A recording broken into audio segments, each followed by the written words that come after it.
Eman Masangkay, kapag public official ang dumaan dyan, sibak agad sa pwesto.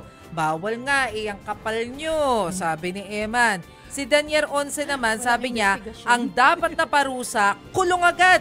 Para masaya, kahit 7 days lang. Abang araw pa. Walang investigasyon, walang due process. Sabi ni Norbert Tumale, extreme din sa kanya, no? Sabi niya, dapat tanggalin na yung bus lane daw para lahat makinabang at hindi lang yung mga mayayabang na opisyal. Pabati po, Bobet Tumale. Pero kawawa naman yung mga commuters na gumagamit. Yes, kasi talagang as in oras talaga ata yung nawawala dun sa travel time nila.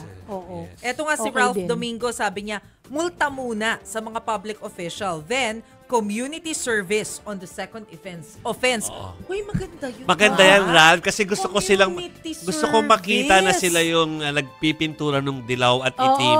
That's a good idea, Ralph. Sa bus lane na yon, para alam nila na yung mga dumadaan doon ay bus lang talaga dapat. Sila na magpintura. Correct. At saka di ba magandang modelo yon para sa ordinary people na makikita. Pero wag sa second offense.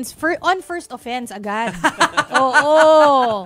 Pwede. First offense pa lang, ikaw na magdilig ng halaman dyan sa gitna ng kahabaan ng EDSA, yung mga ganun. Confident tayo magsalita dahil hindi naman natin ginagawa yan. Sumusunod naman tayo. Go lang. First offense agad. Yan. Sige, comment lang po kayo mga kapatid.